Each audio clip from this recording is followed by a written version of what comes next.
uma legenda assim no perfil da igreja, que você diz, uau, cara, quem escreveu isso? 80% foi ele, eu não duvido. É verdade. Se for mais, né? Tu acha que é mais? Mas sempre é. Então, quero que vocês recebam com muita alegria. Vai estar ministrando aqui a palavra o meu amigo Guilherme, mais conhecido como Gui. O jovem rico. Estou brincando. Você pode estender suas mãos para cá para a gente orar pelo Guilherme. Deus, eu quero te entregar a vida do Gui, Senhor. Obrigado.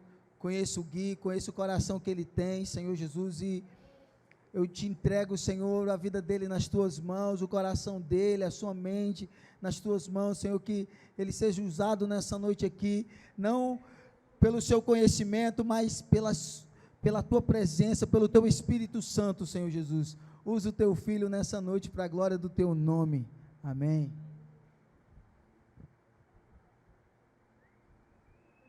E aí, meus amigos, boa noite. Paz do Senhor a todos. Que alegria estar aqui com vocês mais uma vez para falar de Jesus. Falar de Jesus é bom, né?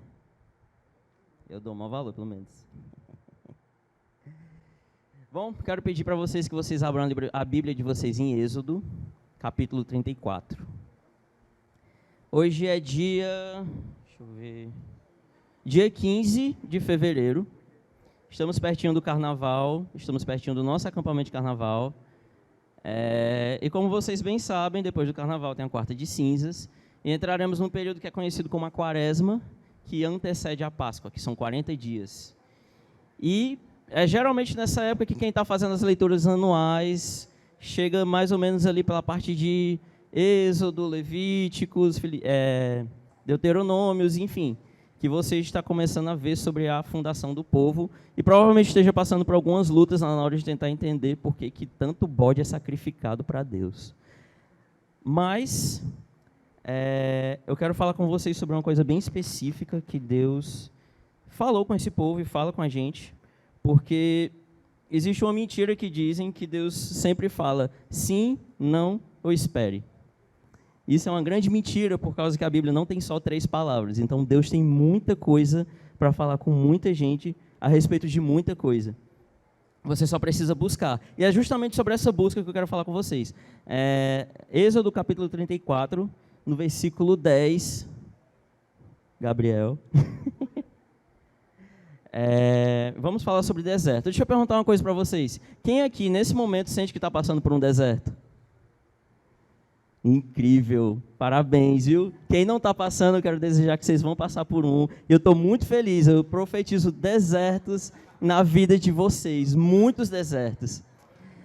Mas a primeira coisa que eu preciso falar para vocês é que muita gente tem uma visão errada do deserto. Vamos ver aqui, versículo 10. Então disse Yahvé, o Senhor, eis que estabeleço uma aliança contigo. Farei diante de todo o teu povo maravilhas tão extraordinárias como não se fizeram em toda a terra, nem em nação alguma. Todo esse povo, no meio do qual está, verá a obra de Yahvé, porque obra tremenda é a que eu farei contigo. Fica, pois, atento para que obedeças a tudo quanto hoje te ordeno. Expulsarei diante de ti os amorreus, os heveus, os jebuseus. Abstém-se de fazer aliança com os moradores da terra para onde vais, para que não seja uma cilada. Ao contrário, derrubarei seus altares, quebrarei suas colunas e teus postes sagrados. Atenção, versículo 14. Jamais adorará nenhum outro Deus, portanto, Yahvé, o Senhor, cujo nome é zeloso, é de fato Deus e Deus zeloso. Esse povo estava no deserto, é interessante a gente observar. Eles saíram do Egito. E o que foi que o Egito fez com eles? Escravizou eles, colocou a trabalhos muito pesados, e se esqueceram de tudo aquilo que José tinha feito de maravilhoso para salvar a terra deles, e começaram a escravizar o povo. Só que quanto mais escravizava, mais o povo se multiplicava. É até um alerta para quem tem medo de ter filhos numa geração onde as coisas estão difíceis. A galera que estava tendo filhos enquanto estavam sendo escravizados. Então, tipo assim, no meio daquilo ali, Deus ele levanta Moisés e tira o povo do Egito, mas não leva para a terra prometida, porque Jacó vem com toda a sua família para o deserto, e não demora muito mais do que uma semana. Mas essa galera aqui passou 40 anos no deserto. Então Deus não tirou o povo para levar para uma terra prometida, tirou o povo para levar para o deserto. E é interessante pensar, porque muita gente pensa que o deserto é lugar difícil, é lugar de luta, é lugar de muito medo, mas essa galera aqui estava recebendo maná do céu todos os dias. Imagine você não precisar trabalhar para receber o pão. Todo dia vai cair ali para você. E ele ainda dizia assim, não armazene contanto que seja no sábado, que é o sábado. Não armazene, porque senão vai estragar. No dia seguinte eu vou mandar. Lembra também que quando o povo começou a reclamar, estamos com sede, vamos botar água aqui. Estamos com fome de tanto comer esse maná, queremos outras coisas. Deus mandou carne para esse povo. Deus estava ali de uma maneira tão forte que praticamente quase todos os dias estavam falando com eles. Então, o que tem de ruim no deserto, se você parar para pensar? Porque Deus estava lá. As maravilhas que aconteceram no deserto, que aconteceram da libertação do Egito até aqui, foram maravilhas que a gente não vê acontecer todos os dias. Que, assim, você vai lendo depois, você vai vendo coisas mais comuns, vai ser um exército, aconteceu tal coisa, mas igual isso aqui, que você tinha uma coluna de nuvem durante o dia guiando o povo, uma coluna de fogo durante a noite guiando o povo, e um alimento todos os dias. Não tinha nação, não tinha guerra. A galera que não estava com guerra. Tinha uma outra luta que Deus dava vitória. E eles eram, tipo, ex-escravos. Então, o que eles sabiam de exército? Eles não eram um exército treinado. Eles eram um povo. Eles eram uma nação de escravos. Então, a primeira coisa é que Deus não libertou o povo para depois levar para o deserto. Deus passou 40 anos libertando esse povo. Por causa que a primeira coisa sobre o deserto é que é um lugar de libertação. Mas ele é um local onde você é conduzido à liberdade. E que liberdade é essa? A galera estava no Egito. Então, assim, a cultura de Jacó, todos aqueles ensinos, eram histórias. Ninguém ouvia a voz de Deus ali durante aquele tempo. E, tipo assim, Abraão, que foi chamado o pai da fé, tinha um relacionamento tão íntimo com Deus, que Deus revelava os planos e revelou que isso ia acontecer. Dizia assim, ó, tu vai ter filhos, esses filhos vão ter filhos, e esses filhos vão ser escravizados durante muito tempo, mas relaxa que eu vou libertar. Então, assim, Abraão tinha um relacionamento tão íntimo que ele já sabia que tudo isso ia acontecer. Mas o povo, eles estavam lá, eles precisavam de uma libertação cultural, porque eles tinham uma mentalidade de escravo. Eles tinham um sentimento de escravo, eles só conheciam o Deus do Egito. Por isso que Deus se apresenta a eles como Yahvé, que é eu sou. Você não tem outro Deus, eu sou Deus. E a libertação do povo do Egito foi uma coisa que Deus foi quebrando os ídolos. Porque Faraó era idolatrado. Ele era Deus, ele era o Horus. Ele era aquele que foi escolhido para ser um Deus aqui na terra. E Deus foi lá e esmigalhou esse Deus. Para mostrar para o povo, para dizer, eu sou o seu Deus. Então a primeira coisa que Deus faz com aqueles que estão no deserto é quebrar a idolatria. Por que isso é uma coisa importante? Porque na primeira semana que a galera ficou sem Moisés, sem escutar o silêncio de Deus, bateu uma saudade do Egito. Bateu, poxa, naquele tempo era bom demais. Nossa, a gente via as coisas, era muito ouro, tinha tudo na mão. A gente era escravo, infelizmente, mas é a vida. Eles estavam com a mentalidade de tipo assim, a gente quer voltar para o Egito, a gente veio para cá para morrer, a gente prefere ficar morrendo lá no Egito do que morrer aqui. Então a primeira coisa que eles fizeram foi erguer um bezerro de ouro para tipo, finalmente uma coisa dourada, já que tinha todo ouro no Egito, uma coisa que remeta àquele bons tempos. Só que a mentalidade de um escravo faz você acreditar que você nasceu para aquilo, e Deus ele quebrou essa mentalidade. E ele passou 40 anos quebrando essa mentalidade. Como? Ele começou a curar as pessoas daquilo que o Egito tinha feito com elas. Porque esses 40 anos, a nação que veio a entrar na Terra Prometida, muitos do Egito já morreram, grande parte só viu a terra e morreu. Então foi uma nação que nasceu no deserto. Então Israel morreu no deserto. Isso é uma coisa que acontece no deserto, a gente morre, para que a gente possa nascer de novo, como está escrito em Mateus capítulo 3, versículo 14, uma coisa assim, que diz que é preciso que a gente nasça de novo. Então, eles foram para o deserto e eles nasceram de novo, para uma nação que veio de acostumada com o Egito para uma nação que foi acostumada com o deserto. Então, essa galera aqui, eles estavam muito bem no deserto. Porque imagina você, não preciso trabalhar, não tenho preocupações, só tem eu, Deus e as pessoas que eu amo. Não tem nações inimigas, não tem outras coisas, não. Ou seja, não é como se o deserto fosse uma zona de conforto, é como se fosse uma escola, onde Deus está ensinando. E esse de Êxodo 34, na verdade, metade de Êxodo até Josué, é Deus ensinando.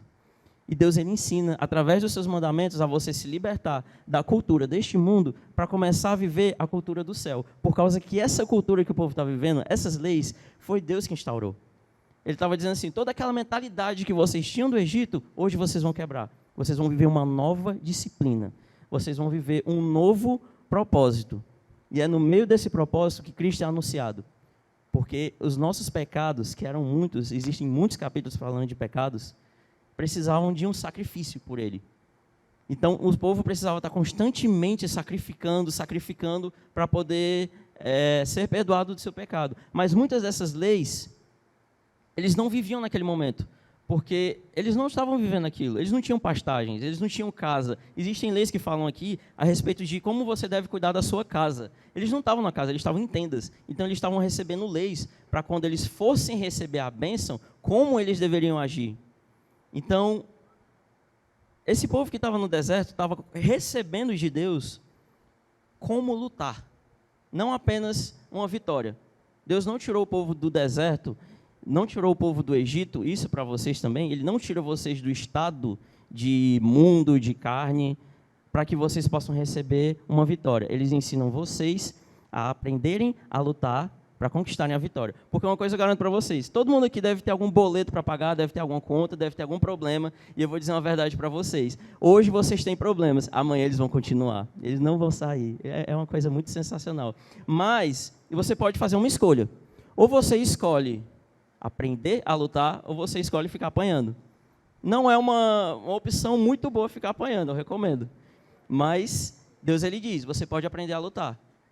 Porque as lutas que esse povo estava passando não eram diferentes das lutas que eles foram passar lá na Terra Prometida. Na verdade, lá eles tinham que conquistar a terra, eles tinham que vencer gigantes, eles tinham que lutar contra povos e constantemente fazer aquilo. Mas eles não iriam conseguir fazer isso se eles não tivessem passado pelo deserto.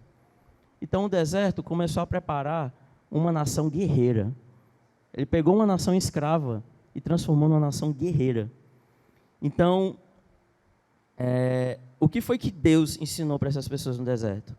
Ele ensinou que nada mais importa. Que você pode ter sonhos, você pode ter lutas, você pode ter medos, o que for. Nada mais importa. Apenas a sua presença.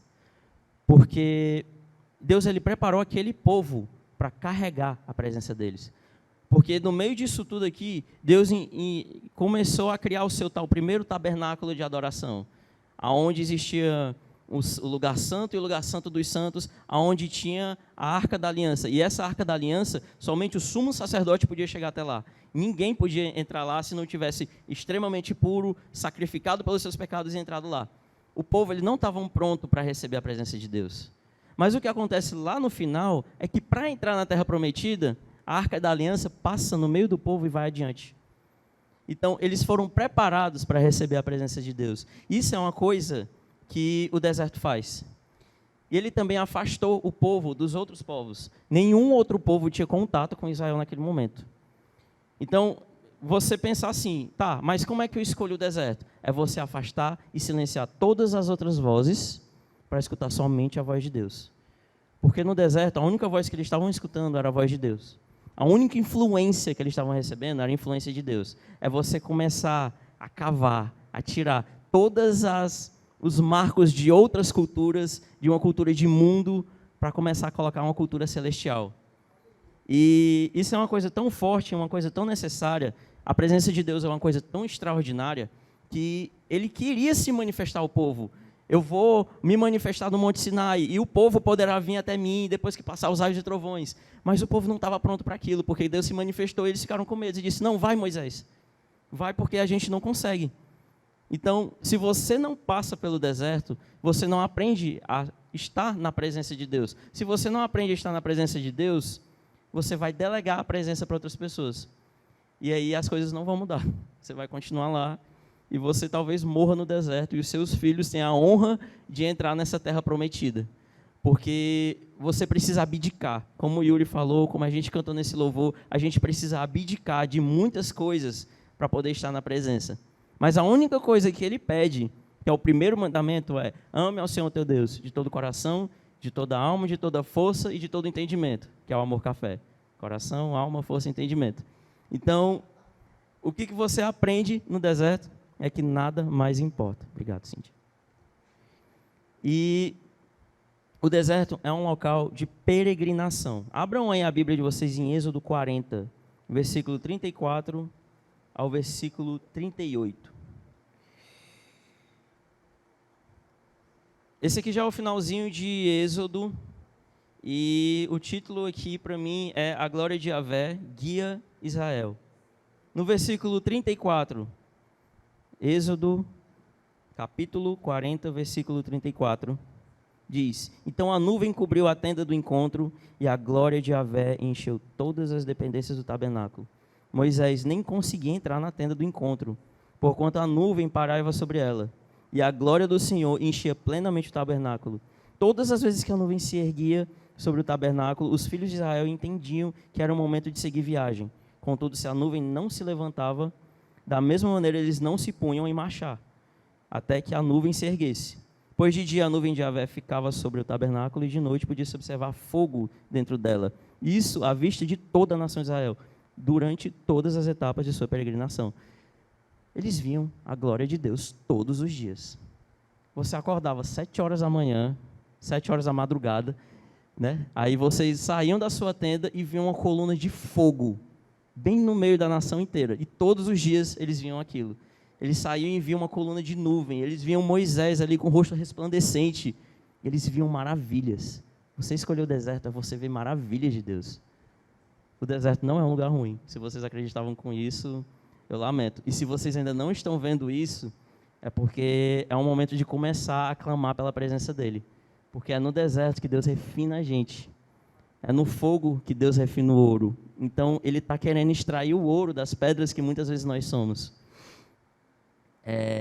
Mas o deserto, voltando a falar sobre a quaresma, foi uma coisa que Jesus ensinou grandemente. E agora eu quero pedir que vocês abram a Bíblia em Mateus, capítulo 4. Mateus, capítulo 4, a partir do versículo 1. Para contextualizar um pouco, Jesus, ele ainda não havia começado seu ministério. E ele foi batizado por João Batista, que disse que faça isso para que se cumpra a palavra. E ele então foi guiado pelo Espírito ao deserto para ser tentado pelo diabo. E vamos falar do cão? Vamos falar um pouquinho do cão, né? O que acontece? As pessoas, elas não entendem o diabo. Porque o diabo, ele é a criatura mais inteligente no universo depois de Deus. Por quê? Por causa que mesmo os anjos, na presença de Deus, ele conseguiu convencer um terço a abandonar a presença de Deus e segui-lo. Então, ele é muito inteligente. Eu acho que ele só pede realmente para Jesus, para Deus e para o Espírito Santo. A única questão é que o diabo, ele é inteligente, mas ele não é poderoso. O poder de Deus nos protege, como faz no deserto. O que acontece? Se o diabo ele for tentar vocês, ele vai conseguir derrubar vocês. Por que ele não consegue? Pela graça de Deus, que nos protege disso tudo. E diz, você não vai se aproximar do meu filho. Porque o diabo, se ele é como num quadrinho que eu li, que o Lex Luthor ele vai enfrentar o Superman e diz, eu só quero conversar com você. E chega o Batman e derruba o Lex Luthor. E o Superman fica, ué, por que você bateu nele? Ele só queria conversar. E ele diz, porque em 30 minutos de conversa, ele lhe convenceria que você é um derrotado. Ou seja, o errado não é enfrentar o diabo. O errado é você dar ouvidos a ele. Porque o certo é você nem dar ouvidos a ele. E isso é uma coisa que Jesus ensina gloriosamente nesses versículos. Porque ele diz, Jesus foi então conduzido pelo Espírito ao deserto para ser tentado pelo diabo. Ele passou, depois de jejuar 40 dias e 40 noites, teve fome.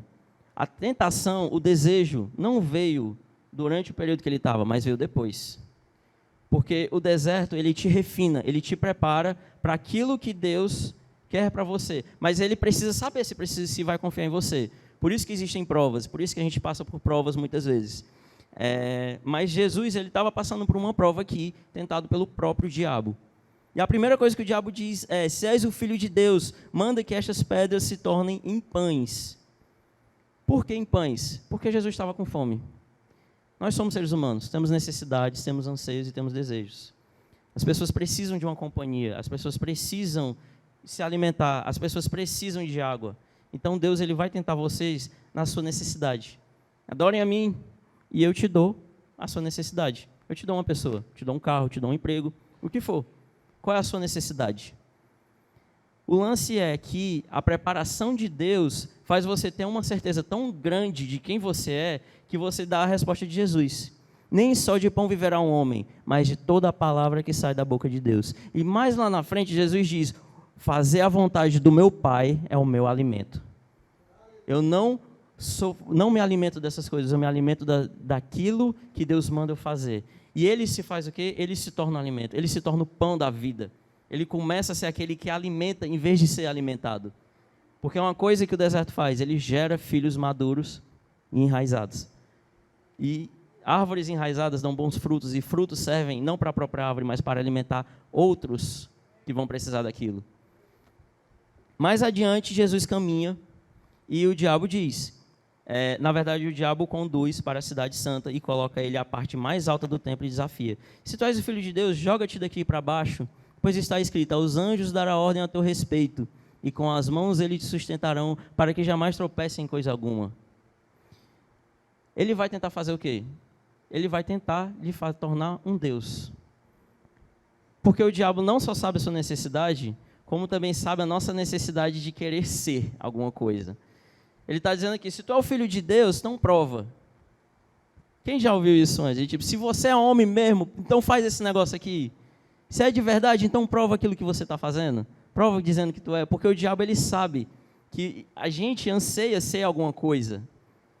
Então ele vai tentar você naquilo que você anseia ser. Talvez, se você almeje um curso, ele vai oferecer isso de bandeja para você. Talvez, se você almeje um dia ser um grande músico, ele vai te oferecer uma oportunidade de você provar aquilo ali. Ele vai tentar naquilo que você mais quer ser. E Deus, ele era aquilo, mas ele decidiu não provar naquele momento para o diabo. E mais à frente ele diz, Jesus diz: também está escrito: não tentarás o Senhor teu Deus, porque assim ele deposita sua confiança em Deus. O diabo levou agora para um monte muito alto e mostrou todos os reinos e tudo do mundo em todo o seu esplendor e propôs: tudo isso te dareis, se prostrado me adorares. Qual era o objetivo de Jesus? O que Jesus mais quer? Ele quer o mundo, ele quer salvar o mundo. Foi para isso que ele veio. Ele quer que todos os reinos se submetam a ele. Ele quer que todo o coração se deite, se prostre a quem ele é, a sua majestade. O diabo sabe disso. O diabo sabe que o maior desejo de Jesus é que todas as pessoas, juntos, em todos os reinos, possam estar adorando a Ele. Esse é o desejo de Jesus. Se você não sabe, aqui vai um spoiler. Jesus, lá na frente, Ele volta. E Ele volta glorioso para realizar esse objetivo. Mas para realizar esse objetivo, Ele já está realizando em várias pessoas. Aquele avivamento que está acontecendo em Augsburg é uma prova disso.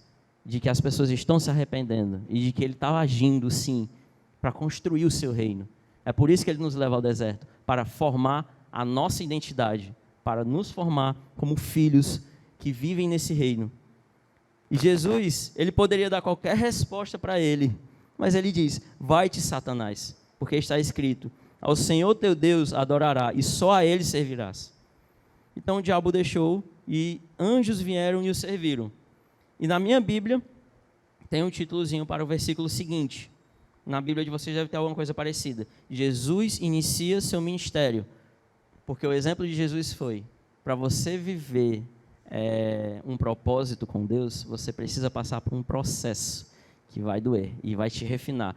Mas, quando a gente diz assim: gente, vocês vão ter uma luta, não é para vocês pensarem: ai meu Deus, uma luta. Ai meu Deus do céu, uma luta. Manda a irmã, Deus, orar por mim. Manda fulano orar por mim, pelo amor de Deus, Deus. Não, você vai dizer assim, uma luta é? Manda. Manda com tudo que o Espírito Santo está comigo. Manda com tudo porque eu fui feito para lutar. Porque o deserto forma uma nação de lutadores. E te prepara para você ter autoridade para enfrentar o diabo. E eu quero que vocês saibam, eu já vou concluir, em Josué, capítulo 3, versículo 1 ao 7.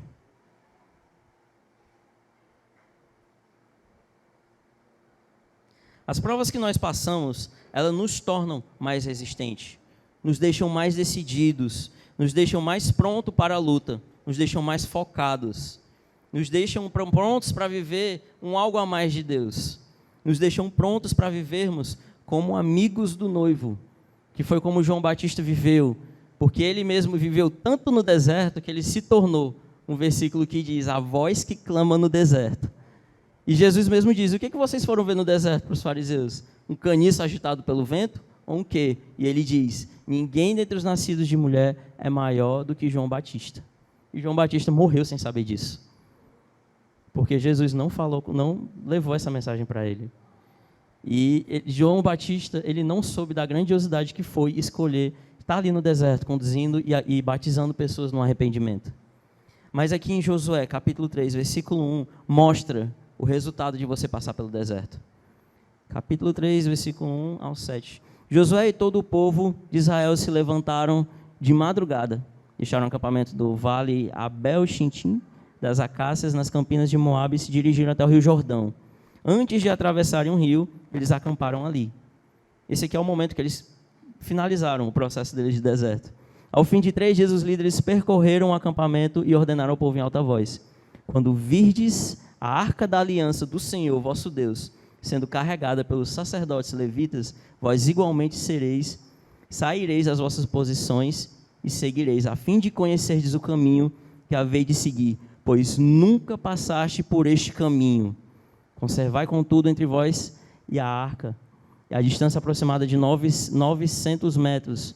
Cuidai para não vos aproximarmos dela, porque a presença de Deus é algo bem mais sério do que vocês pensam. O Senhor fará maravilhas no meio de vós. Eles saíram de um povo que não podia ver a arca, para um momento onde a arca passa no meio do povo. E mais na frente, essa arca ela é sempre levada para quando Israel quer vencer uma luta, por causa que a presença de Deus leva para isso. Então, você escolher o deserto significa você escolher a presença de Deus. Imagina isso, imagina vocês passarem esse tempo igual a esse povo aqui. Poxa, 40 dias só ali, com a presença de Deus, com Deus falando tudo, com Deus me ensinando. Deus, eu vivia desse jeito, agora eu preciso viver assim. Deus, eu achava isso, agora eu vou achar outra coisa. E você vai estar pronto para viver uma coisa tão extraordinária que vocês nunca trilharam esse caminho antes. Porque uma mentalidade de escravo, ela não nos permite ver o que está além do Rio Jordão. E mesmo que permita, você vai achar que é grande demais, como Israel achou. Eles murmuraram quando souberam o que era a terra prometida. Mas quando esse povo aqui, transformado, revitalizado, chegou na terra prometida, eles estavam com outra mentalidade. Eles estavam com a mentalidade do reino. Eles não eram mais escravos, eles eram filhos. Eles eram um povo guerreiro que estava disposto a enfrentar gigantes para conquistar aquela terra. Então, o que eu tenho para dizer para vocês é que todos aqui possuem um propósito. Só que para vocês viverem esse processo, vocês precisam escolher o deserto. Porque não faz sentido nenhum vocês quererem viver um propósito sem a presença de Deus. Senão vocês vão ser insensatos em estarem caminhando para uma guerra sem a arca da aliança, guiando vocês para o combate. Porque o que Deus vai ensinar não é vocês a caminharem sozinhos, é vocês a caminharem com Ele. É vocês aprenderem mais dele. E quanto mais você aprende dele, mais vocês veem como ele é grande.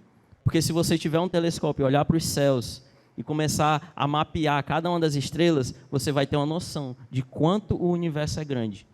E quanto mais se você fizer isso aqui, de conhecer Deus, quanto mais você mapear quem Deus é, mais você vai ver a grandeza dele. E mais você vai clamar por essa presença e serão como Moisés, que diz, revela-te a nós. Fala conosco, deixa-nos ver tua glória, deixa-nos conhecer tua vontade. Tu és o nosso Deus, tu és quem nos libertou, tu és Deus zeloso, que cura, que salva, que liberta, que conduz. Tu és Deus santo, santo, santo, santo.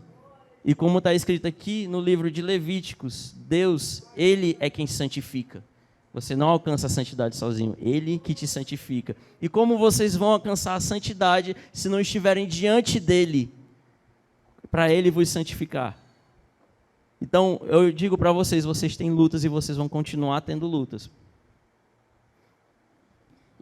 Mas vocês podem escolher nessa noite se vocês vão caminhar por um caminho onde vocês vão aprender a lutar ou se vocês vão continuar sendo humilhados. E eu digo para vocês, escolher o deserto é bom. Mas, não se acostumem com o deserto, porque o que tem depois é muito melhor.